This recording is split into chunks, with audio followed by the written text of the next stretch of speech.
9월 12일 월요일 공급의 약속. 300명의 아이들이 옷을 차려입고 앉아서 아침 식사를 주신 하나님께 감사의 기도를 드리고 있었습니다. 하지만 아이들 앞에는 아무런 음식이 없었습니다. 고아원을 운영하고 있는 선교사 조지 물러에게 이런 일은 자주 있는 일이었습니다. 그러나 이 상황은 하나님께서 어떻게 공급해 주시는지 알게 해주는 기회이기도 했습니다. 뮬러가 기도한 지 몇 분 안 되어 간밤에 잠을 이루지 못한 제빵사가 고아원의 문을 두드렸습니다. 그는 고아원에 빵이 필요할 거라고 생각되어 3바구니나 되는 빵을 간밤에 만들었던 것입니다. 조금 후에는 우유장수가 나타났습니다. 그의 손수레가 고아원 앞에서 고장나는 바람에 우유가 상하는 것을 원치 않은 그는 뮬러에게 우유를 모두 주었습니다.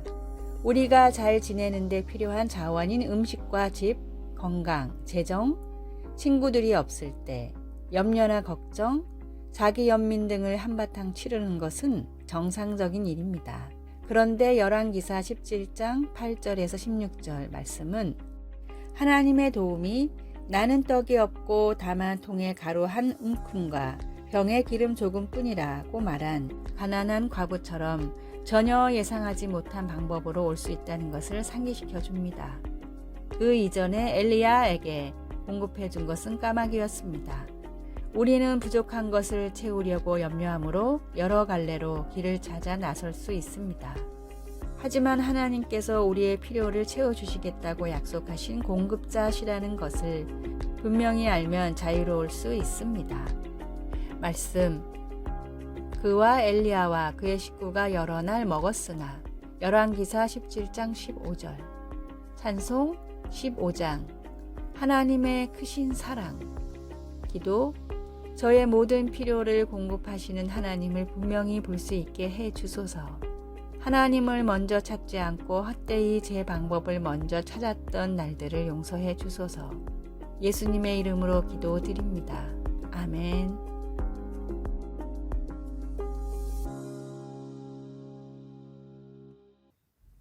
9월 13일 화요일 쳇바퀴를 돌려도.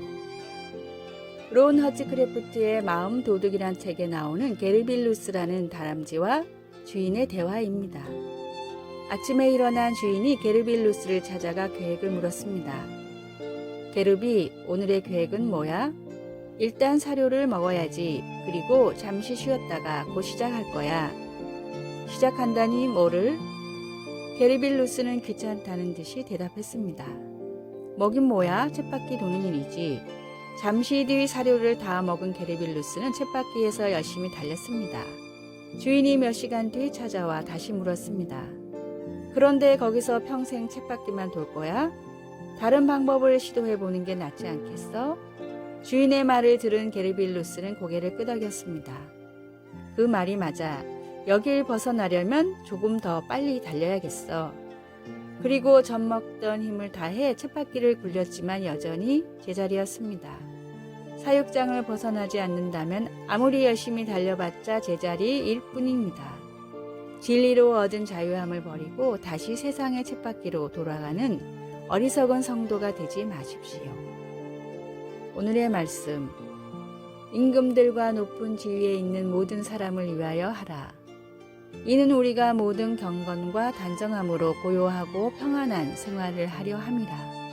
디모데전서 2장 2절. 오늘의 찬송 207장 귀하신 주님 계신 곳. 오늘의 만나. 없어질 것을 위해 열심히 내는 어리석은 자가 되지 않게 하소서. 똑같은 세상에 나가 똑같은 일을 해도 주님을 위한 마음으로 합시다.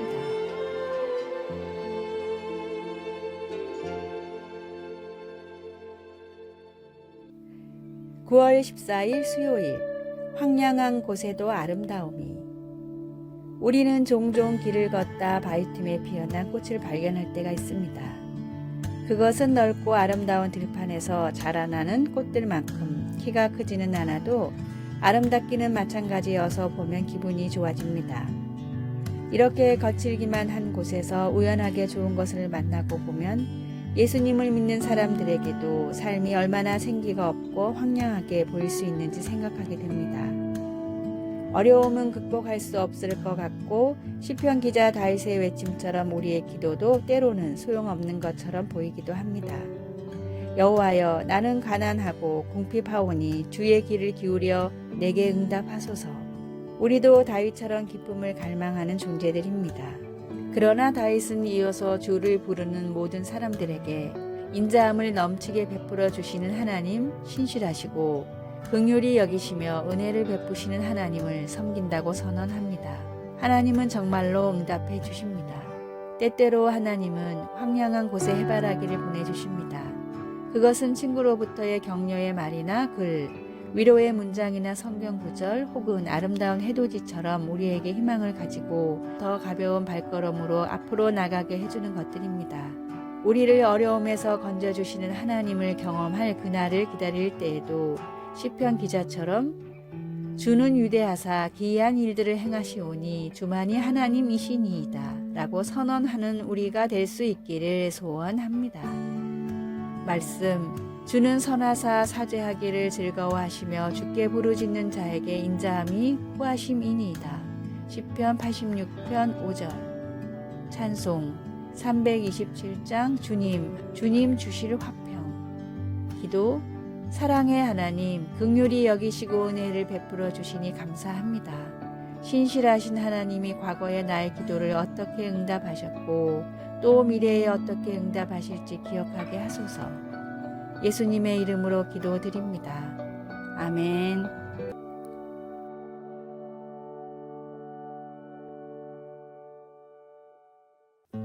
9월 15일 목요일, 부자를 위한 질문. 사람들은 누구나 부자가 되고 싶어 합니다. 그러나 얼마나 가져야 부자라고 할 수 있을까요? 사람마다 기준은 모두 다를 것입니다. 다음은 미국의 유명한 인터넷 커뮤니티에 올라온 당신이 부자인지 확인할 수 있는 질문이라는 글입니다. 첫째, 친구의 성공에 진심으로 축하할 수 있다면 부자이다. 둘째, 남을 위해 베풀 때 본절 생각이 안 난다면 부자이다. 셋째, 자녀들의 존재만으로 기뻐할 수 있다면 부자이다. 넷째, 모든 식사에 앞서 진심으로 감사 기도를 드린다면 부자이다. 다섯째, 일상에서 접하는 자연의 아름다움이 느껴진다면 부자이다.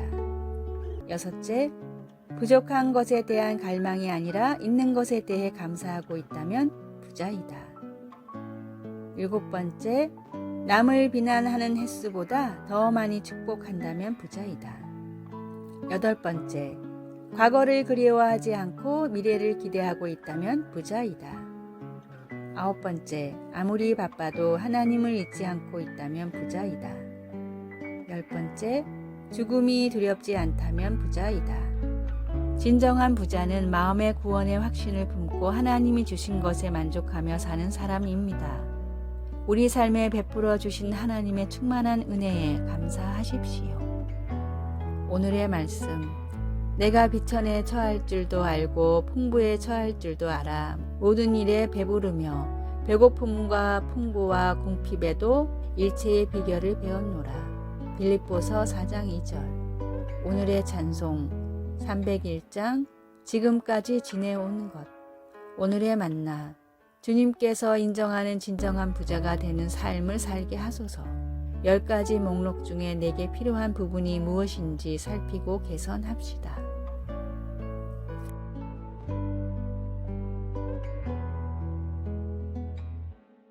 (9월 16일) 금요일, 우리의 구원자 하나님. 넓은 바다에서 한 구조대원이 철인 3종 경기 중 당황하여 난관에 빠진 수영 선수들을 돕기 위해 카약을 타고 나섰습니다. 그 여자 구조 요원은 카약의 가운데를 잡으면 배가 뒤집히는 것을 알고 배 가운데 부분을 잡지 마세요 라고 수영 선수들에게 소리쳤습니다. 그 대신 그녀는 힘이 빠진 수영 선수들을 카약의 앞머리 쪽으로 가라고 했습니다. 거기서 고리를 잡으면 이 카약 안전 요원이 그들을 구조해 주었습니다. 삶이 그리고 사람들이 우리를 끌어내리려 하는 위험 앞에서 예수님을 믿는 우리에게는 구원자가 계심을 압니다. 주 여호와께서 이같이 말씀하셨느니라. 나 곧 내가 내 양을 찾고 그 흩어진 모든 곳에서 그것들을 건져낼지라. 에스겔 34장 11절에서 12절. 이것은 이스라엘 백성이 유배 중에 에스겔 선지자가 준 확신이었습니다. 이스라엘 지도자들은 백성들을 무시하고 착취하고 삶을 약탈하며 자기만 먹이고 하나님의 양떼를 먹이지 아니하였습니다. 그 결과 사람들은 온 지면에 흩어졌으되 찾고 찾는 자가 없었습니다. 그러나 주님은 내가 내 양을 건져내겠다고 선언하셨습니다. 그리고 그분의 약속은 지금도 유효합니다. 우리는 무엇을 해야 할까요? 전능하신 하나님과 그분의 약속을 견고히 붙잡으십시오. 하나님은 나 곧 내가 내 양을 찾고 찾으리라고 말씀하십니다. 그것은 단단히 붙잡을 가치가 있는 구원의 약속입니다. 말씀, 내가 그 흩어진 모든 곳에서 그것들을 건져낼지라. 에스겔 34장 12절. 찬송 400장 험한 시험 물 속에서. 기도, 하나님, 인생이 너무나 두려울 때엔 험한 풍랑에서 돌이켜 언제나 하나님께 나아가게 하소서. 아멘.